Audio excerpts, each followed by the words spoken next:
The Union College rocket team consists of 6 seniors enrolled at Union College, 2 of which are co-team leaders, and is advised by a faculty professor. Matthew LaRosa is a co-captain and the propulsion engineer overseeing the motor selection and the design fabrication process for the motor connection to the body.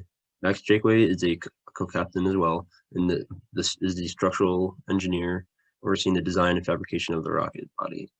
Giancarlo Sabeta is the flight computer engineer overseeing the avionics equipment in the rocket.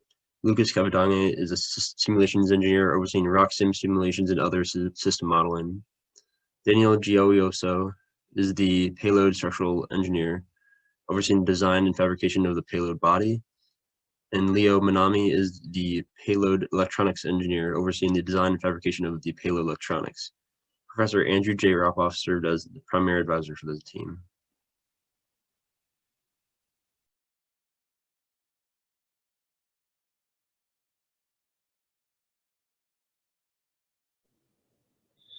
The rocket and all subsystems were fully designed and subsequently analyzed in RockSim.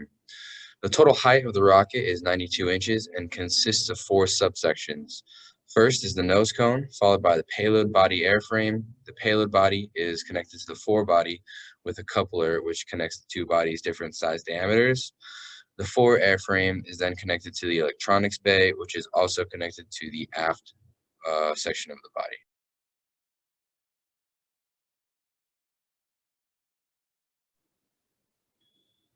Plastic OGIV 6-inch diameter public missiles nose cone was selected for this rocket in the nose cone subsystem.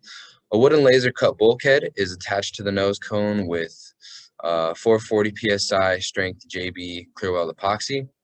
The bulkhead consists of a double layer design where the outer bulkhead ring is rigidly epoxied to the nose cone, and the inner bulkhead is completely removable via a backing ring where bolts are secured.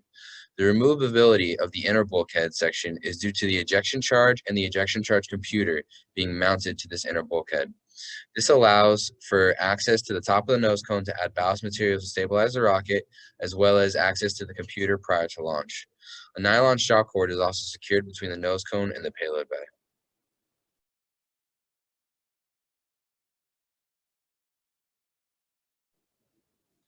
The payload body airframe connects to both the nose cone and the forebody coupler through nylon shear pins and rivets. The payload body contains the payload cage as well as the payload body itself. This airframe remains rigidly attached to the rest of the fore section of the body through the coupler, while the nose cone is separated via an ejection charge.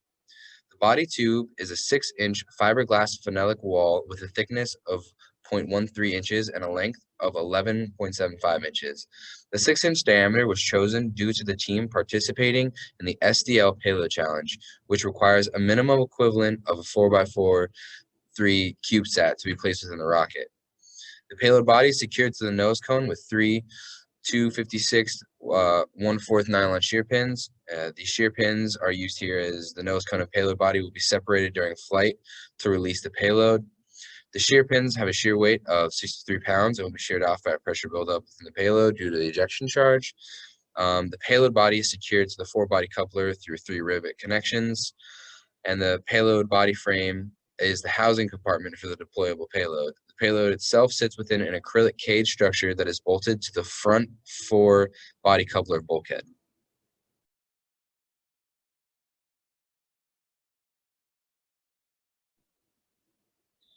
Payload forebody coupler acts to join the 6-inch diameter payload airframe and the 4-inch diameter forebody airframe together with gradual sloping geometry.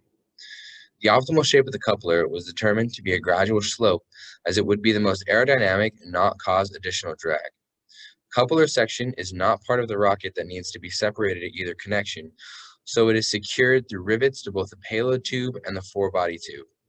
The coupler contains a microlight bulkhead that acts as a mounting plate for the payload, as is where the payload cage is bolted.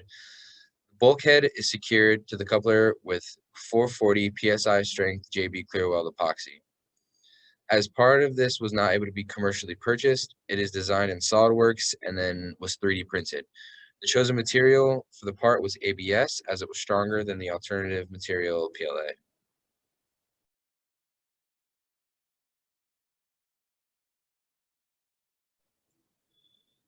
The four-body airframe of the rocket consists of a 4-inch diameter by 17-inch long craft phenolic tube.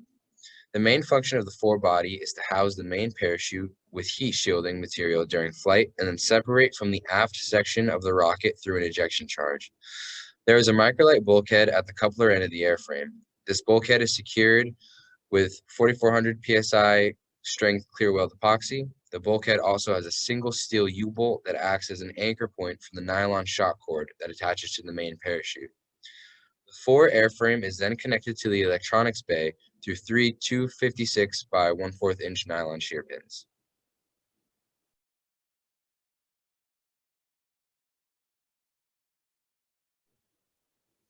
The electronics bay coupler serves as both the central location for the electronics and as a coupler between the fore and aft body airframes. The coupler is secured to both the fore and aft sections of the body through nylon shear pins. The electronics are seated on a sled which rests on two 1/2-inch diameter threaded rods which run parallel to the length of the coupler between two bulkheads. One bulkhead is permanently epoxied into place while the other is secured by running the threaded rods through it and tightening the nuts toward the outer wall. This was done to allow access to the electronics while also being able to fully secure and encapsulate the computers during flight. Each bulkhead also has a steel U-bolt and an outer wall that is used as an anchor point for the nylon shock cord on either end of the coupler. Also, the outer wall of both bulkheads is an ejection charge that houses the black powder necessary to initiate separation between sections.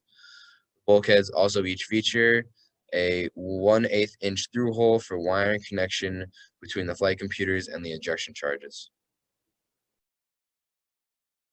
The aft body airframe consists of a 6-inch diameter and a 30-inch long craft phenolic tube. The aft body houses the motor casing and the drogue parachute while also serving as a portion of the airframe where the fins are mounted. As previously mentioned, the aft airframe connects to the electronics bay coupler through nylon shear pins. The body contains a microlight bulkhead that is epoxied at the top of the portion of the body tube. This bulkhead separates the drogue parachute compartment from the motor compartment. It also features a steel U-bolt that is used to connect the nylon shock cord to the drogue. In addition, the 17-foot by 1.5 inch by 1.5 inch aluminum guide rails provided by the ESRA will be used to guide the rocket. Two Delrin plastic rail buttons are mounted on the outside of the airframe along the launch axis using a 1/4 inch 20 by 20 countersunk screw and well nut. The rail buttons are placed 18 inches apart to ensure a proper guideline connection.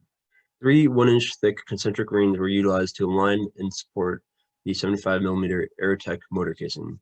These rings were assembled with laser cut microlight sheets and featured 1/4 inch deep mounting holes for 3/4 inch by 10-inch alignment rods.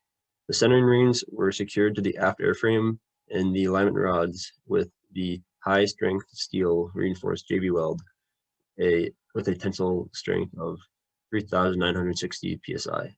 The motor casing and motor were secured by utilizing a series of retention rings.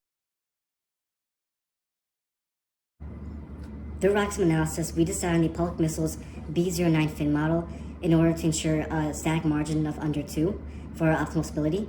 This fin has an 8-inch root length, a 3.75-inch span, a 5.75-inch sweep, and a 1.5-inch tip cord. This fin can be seen here right next to me. In addition, these fins will be top-mounted using mirrored 0.02-inch 2024 T3 aluminum brackets, and these brackets will be attached using JB weld. Also, the fins will be attached to the bracket using head cap screws that have a tensile strength of 180,000 psi, so it should be more than enough capable to withstand the forces experienced during flight.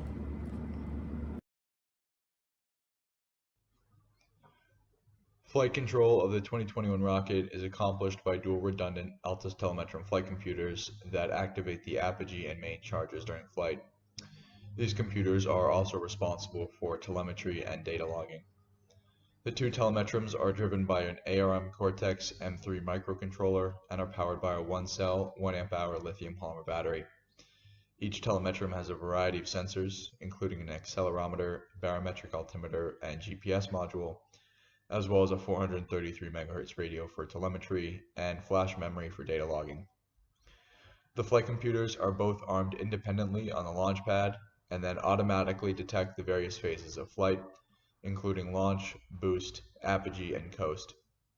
At apogee and main, the flight computers ignite electronic matches, which in turn ignite black powder charges that separate different body sections of the rocket and deploy the drogue and main chutes, respectively. Recovery is accomplished via the real-time communication of telemetry data to the ground station. This data includes things like GPS position, altitude, heading, velocity, and acceleration of the rocket.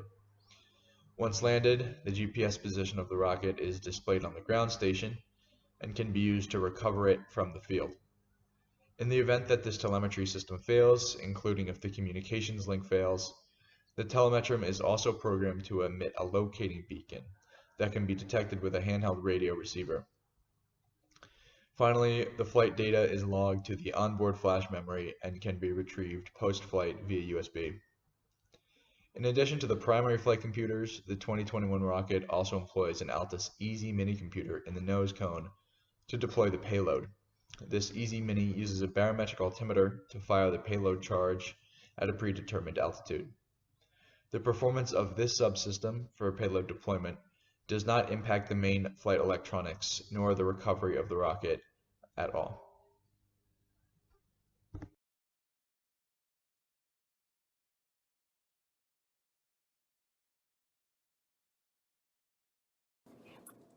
The payload designed by the Roaring Dutchman was designed to fit in a 3U CubeSat, or a 4-inch by 4-inch by 12-inch container, on board the rocket, as specified by the IREC rules.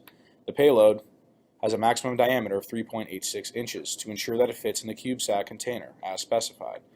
The electronics bay was 3D printed out of ABS and has a two-piece design, which when combined makes a cylinder. The interior of these E-bays feature a flat surface where mounting plates for the electronics are attached. One of the electronic bays also features a square hole cut out for a camera to record the onboard travel. The electronics bays are secured between 1.5-inch tall steel cylindrical base and a 1/4-inch steel plate with 4 threaded rods which run through the entire payload, with locking nuts to secure. Besides securing the E-bays, the base also secures a 4-inch parachute with an eye bolt that is secured to the base that provides a large portion of the payload's 8.8-pound requirement. The payload is deployed mid-descent at an altitude of 1,400 feet following the deployment of the main parachute.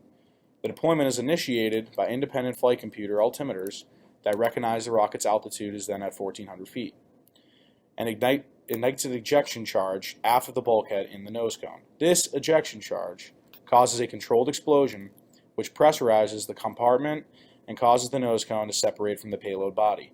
Once the nose cone is separated, the payload will deploy due to gravity by sliding out of the acrylic payload cage. As the payload separates from the rocket body, the parachute is engaged.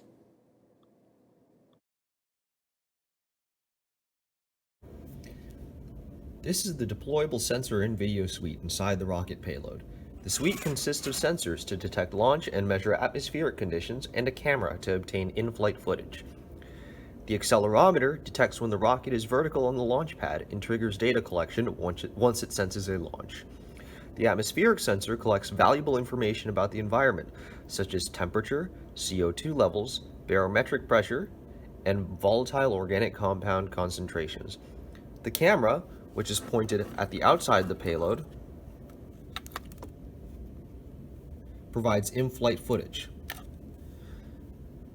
The sensors and camera are controlled by a Raspberry Pi Zero microcomputer running a Python script, which is powered by a lithium polymer battery. There is also a tracking system present on board the rocket payload. This is an Apogee simple GPS tracker, which utilizes a 900 MHz radio signal to beam the location of the payload to a handheld receiver, as shown here. The tracker is powered by a 9-volt battery. The electronics are activated via a push-button toggle switch, accessible from the outside the payload.